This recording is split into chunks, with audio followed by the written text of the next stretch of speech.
What's good, y'all? You're fat because every day is not leg day. You feel me? Like, you gotta think about it. When you were a kid, you ran every day, right? You jumped every day. You couldn't wait to jump. Do cartwheels, flips, somersaults, whatever you could conjure up. You was running and jumping. Nobody told you, hey, you ran yesterday, you gotta wait 48 hours. You gotta let those muscles recover fully before you can go play again. Yeah, right. The playground's right there. What does he mean? My legs, they still work. I ran to. Oh, there's a mosquito. Hold on, let me get him.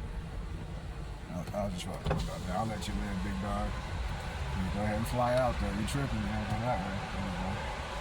All right. Right. So every day, right?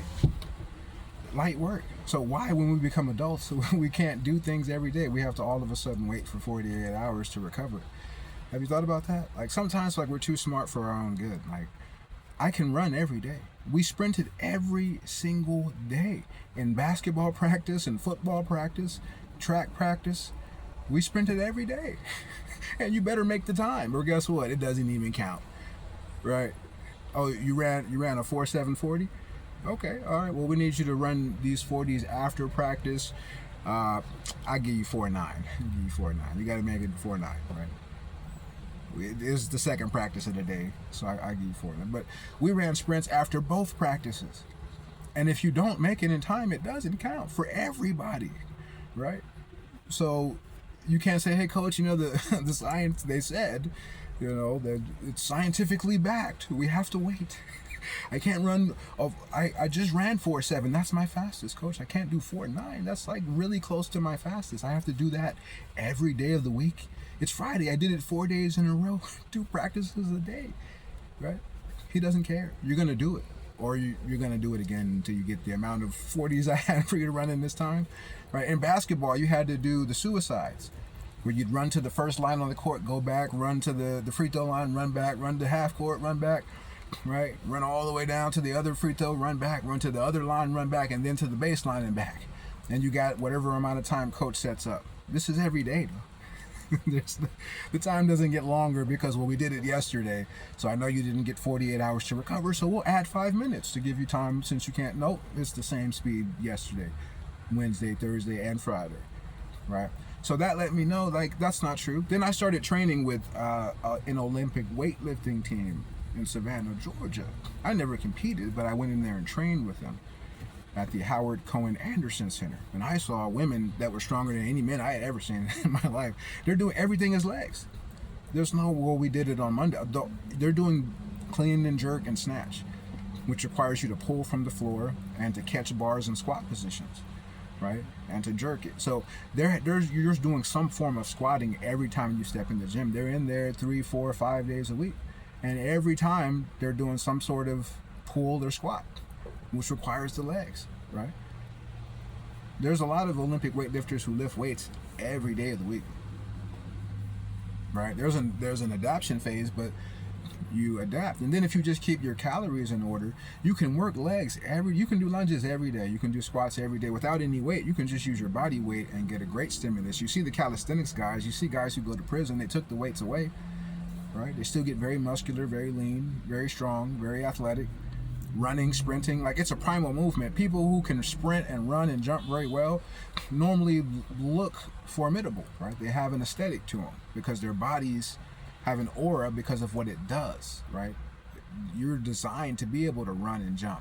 If you only lift weights and you're a bodybuilder and you can't run and jump, you may not have fully optimized your physique, because bodies that can do certain things look more capable, right? There are guys who bodybuild who also are very athletic and keep up with their athleticism. Then there's guys who don't run and jump and they just lift weights, right? And if you have ever been injured or took a break and just lifted weights, or you just stopped running and jumping or playing a sport and just lifted weights for years and then tried to come back, you'll notice you ain't the same, right? You don't maintain that just because you was lifting weights, right? So it's really important. The legs burn the most calories, right? The glutes is the biggest muscle group in the body. The legs burn the most calories, so you're going to burn more calories by working your legs. I never have just an arm day. What did I go to the gym for? Just to do my arms. I'm not even gonna sweat. What's the point of that?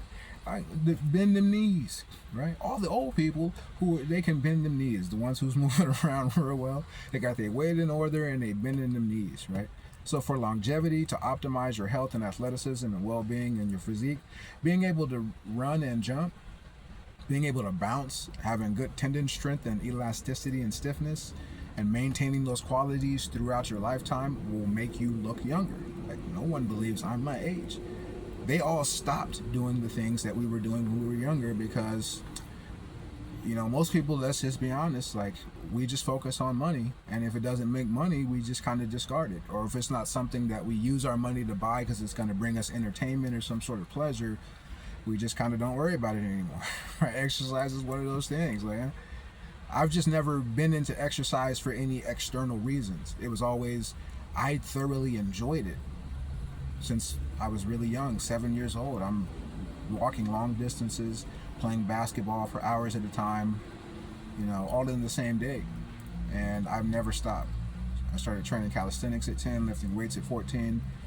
Never stopped, right? Just never stopped. So people who are a decade younger than me, I hear them in the gym on the basketball court complaining about how old they are, injuries they've had, and they don't know if they got it anymore or if they just need to kind of just take it easy from them. I'm like, man, you're still super young, bro. Like, the body's resilient. It may take you may take longer to heal if you have ankle sprains, you break something, you tear a tendon, you tear an Achilles, or you got a strain or something. But I found a lot of pains are kind of phantom pains. There's a guy named John Braz, he said your body be lying to you. And there's some truth to that. And it can be a double-edged sword, because with experience of training consistently for years, you'll know those thresholds of when you're actually injured and something is really hurt or something is just hurting. And it's a signal to teach you something. Like, if I have lower back pain on my left side, my right foot, I broke it. So when it healed, it doesn't sit as low into the socket as it used to. There's still some swelling left from it, and it kind of sits a little bit higher in the socket. I'm still rehabbing it after years, and it's still getting better, right? It's been slowly improving over the year, but it took a long time, right? And when I tried to go back and run and jump, I wasn't really ready, and I ended up hurting my knee because it's all a kinetic chain. So the ankle's not bending. It needs to bend and flex for you to get into athletic positions, to do runs and athletic cuts and things like that. So there wasn't stability there in my knee. The side ligament, went out. And then I actually hurt my left knee also. But it was just because I was out of alignment, and I'm trying to run and jump. I had a little bit of extra fat on me that I needed to lose before I was trying to do all of that, and I just needed more time.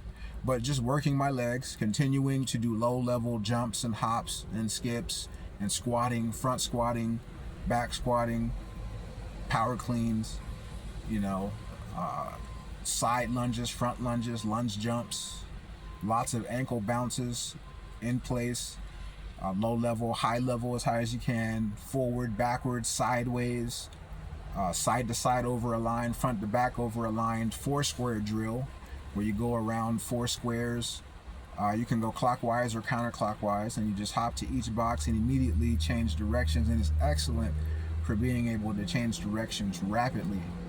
Really good for, like, on defense, if you're trying to defend someone in football or basketball without getting your feet crossed up. You have the ability to quickly just hit the ground and just use your tendon strength to bounce and just explode in a different direction and slide over, under control and in balance. So doing things like that burn a lot of calories. It's low impact. A lot of times you can do low impact variations with no rest or low rest in between, and it creates a cardiac effect where your heart rate's going to be up high, right? And you're going to be building muscle and strength and balance and athleticism, because you can do all that with no weight. And you can do that 4-5 times a week, right? And still lift weights a couple times a week on top of that, right? So you'll burn so many more calories if you just make everyday leg day and stop eating all. I eat less food than everybody I know. I still weigh almost 200 pounds. I'm like 196 or 7 pounds the last time I weighed myself. I have like an 8-pack. I'm lean. You know what I'm saying? Like, and I don't be eating all day. I'll eat maybe a few bananas, some fruit, some bananas and pineapples or something in the morning, maybe a protein bar or a protein shake, and then I'll eat dinner, which won't be like super grandiose. It might be like some ground beef, maybe like 2/3 of a pound of ground beef and a sweet potato, and maybe a couple slices of bread or some cheese or something like that, and that's it. I don't even count my calories. That's kind of obsessive compulsive. I got another video coming about that you can check out. I don't know when I'm gonna drop it, but it's coming soon, right? I don't count no calories. I know how, but I'm not about to be counting everything I eat. That's ridiculous. We're intelligent. Why are we counting everything we eat, right? Intuitively, I just know like how much fuel I need and what's excessive. My stomach tells me like we don't need all that. We just need what we need, and anything else is excess, right? So work your legs, put the fork down, make every day leg day that you are. And when I say every day, just every day you're going to do exercise. It may not be 7 days a week, but if you work out 3 days a week, 4 days a week, make sure you do legs. Something with your legs. It doesn't have to be with the weights, but body weight exercises, track and field exercises, sprinting, jumping, bouncing, right? All right. So that's it for this video. Look out, I got some more videos coming soon. I don't know how frequently I'll be making these. We'll see what happens. I don't really have much stake in it. Something just told me, hey, I'm always talking about it in my head anyway. I might as well just hit record. You know what I'm saying? I'm gonna let y'all be easy. Peace.